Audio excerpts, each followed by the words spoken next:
స్వభావం అంటే మనకు ఉన్నటువంటి నిజమైనటువంటి ఒక శక్తి. అది మనిషిలో ఒక రకంగా ఉంటుంది, పశువుల్లో ఒక రకంగా ఉంటుంది అనుకుంటాం. పశు స్వభావమే, మనుషు స్వభావం మనిషి స్వభావం. కానీ మార్చుకునేందుకు, మార్చుకోకుండా ఉండేందుకు రెండిటికి విజ్ఞానం కలిగిన వాడు మనిషి.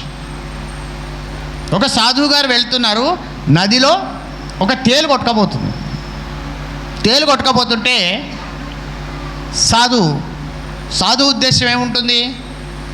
కొన్ని లక్షణాలు చెప్పారు మనకి. మక్షికాహ వ్రణమిచ్చంతి, మానమిచ్చంతి పండిత, నీచాహ కలహమిచ్చంతి, శాంతమిచ్చంతి సాధవ.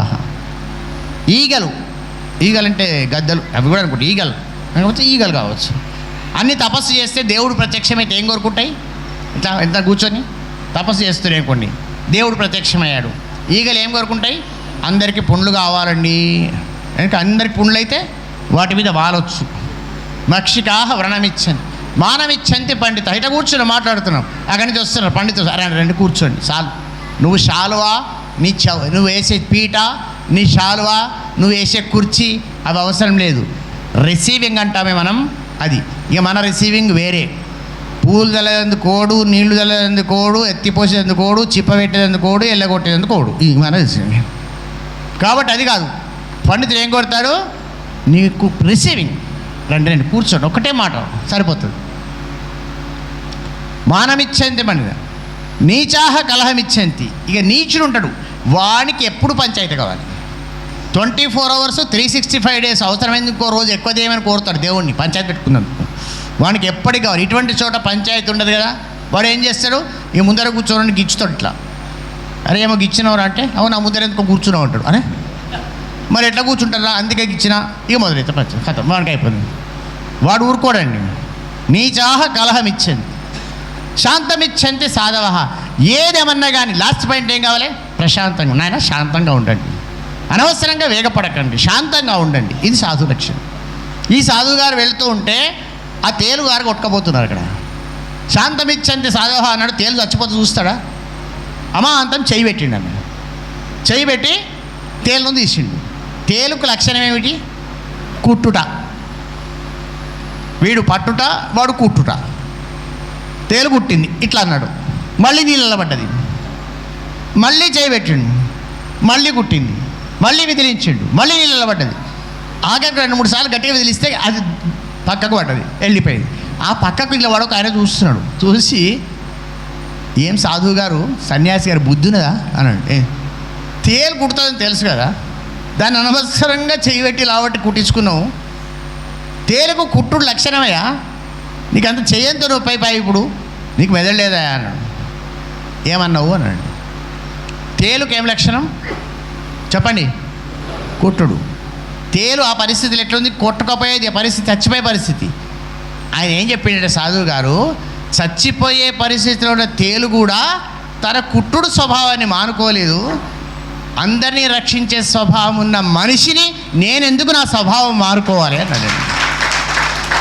కాబట్టి మన జీవితం పోతున్నా పర్వాలేదు, కానీ మన స్వభావం అనేది సాధు స్వభావమై ఉండాలి. అటు సాధు స్వభావాన్ని మనకు అందించిన మహనీయ మూర్తి మన మదనానంద సరస్వతి స్వామి వారు, కృష్ణానంద సరస్వతి స్వామి వారు. వాళ్ళ జీవితాలు బంగారు రేకుల మీద రాసుకోవాలి. వాళ్ళు చెప్పిన ప్రతి మాట అనుభవాల మూట. అటువంటి అనుభవసారమైనటువంటి ఆ బాటలో మనం నడుస్తున్నాం. మనం చేయాల్సింది ఒకటే మాట, రోజు భగవన్ నామస్మరణ చేద్దాం, అందరినీ ప్రేమతో పలకరిద్దాం. ఒకే మాట పెట్టుకోండి. మంత్రాలు ఇవన్నేమో సహజంగా చేసుకునేవి, అవన్నీ జపతపాలు, అవన్నీ సంధ్యా నియమాలు అన్నీ చేసినా మాట మంచిగా ఉండాలి. లేకపోతే ఏమవుతుంది? తనువున విరిగిన అలుగుల అనువున వెకలింపవచ్చు అతినిష్ఠురతన్ మనమున నాటిన మాటల వినుమెన్న ఉపాయముల వెడలున్న యధిప అన్నాడు. శరీరానికి బాణం కొడితే సర్జరీ చేసి తీసేయచ్చు, కానీ మనసుకు కొట్టినటువంటి మాట ఎన్నిసార్లు ఎన్ని జీవితాలు పోయినా పోదు. కాబట్టి బాగా మంచిగా మాట్లాడదాం. ఛాయ్ తాగుతున్నాను అనుకోండి, వీరికి ఛాయ్ బాగా ఇష్టం. ఎంత ఇష్టమైనా అమ్మగారు ఛాయ్ చేయగానే ఛాయ్ తొందర ఎంత తొందర చేసినా పాలు మరగబెట్టాల్సింది, డికాషన్ ఏం చేస్తారన్నా, చక్కెర వేసి మరగబెట్టి, పనికిరాదు కదా నీకు, చాయ్ పత్తా వేసి మరగబెట్టి తర్వాత గబగబా తీసుకొచ్చి నోట్లో పోస్తారా, గిలాసులో పోస్తారా, ఏం చేస్తారు? అప్పుడు ఒక పెద్ద పరికరం వస్తుంది. ఏం పరికరం? ఫిల్టర్. ఏం పరికరం? జాలి. మనం ఏమంటాం? మన భాషలో మాట్లాడ రాదు, జాలి. మన మీద జాలి చూపి ఆ జాలి వస్తుంది కదా. ఆ చాపత్తా గీపత్తా ఉడికిన చాపత్తానంతా తను పైకి పట్టుకొని, నానా మంచిది నా తాగురా బాబు ఉంటుంది. ఇంతే. మన లోపట కర్కశం, కల్మషం, దుష్ట స్వభావం, ఎదుటి వ్యక్తిలో పాపాన్ని చూసే స్వభావం, వాడిని చూడంగానే కోపానికి వచ్చే స్వభావం, ఇవన్నీ కలిపి ఉడుకుతాయి. ఉడికినప్పుడు అమాంతం బయటకు రానేకుండి. Just filter it and talk leave it. ఒక్కసారి చిన్నగా ఒడవోసి బయట మాట్లాడండి. ఆ ఒడవోసి మాట్లాడితే చాలు, నీవు ప్రేమతత్వాన్ని పూర్తిగా నింపుకున్న వాడిని అవుతావు. కాబట్టి ప్రేమ అంటే ఈ దోమ ప్రేమలు కూడా ప్రేమనేనండి. ఎంతసేపు ఉంటుంది దోమ ప్రేమ? అయితే కుట్టేంత వరకు, లేకుంటే చచ్చేంత వరకు. అయితే బ్యాట్ రోగం, లేకుంటే ఆల్అవుట్ రోగం, లేకుంటే చంపుడు రోగం, లేకుంటే అమాంత గుట్టి పారిపోవడం. అది దోమ ప్రేమ కాదు కావాల్సింది. మనకు కావాల్సింది సాక్షాత్తుగా భగవత్ ప్రేమ. వీడియో నచ్చితే లైక్ చేయండి. భక్తి దర్శనం ఛానల్ని సబ్స్క్రైబ్ చేసుకోండి. మరిన్ని నాణ్యత కలిగిన వీడియోల కోసం సూపర్ థ్యాంక్స్ ద్వారా మీ ఆర్థిక సహకారాన్ని అందించండి.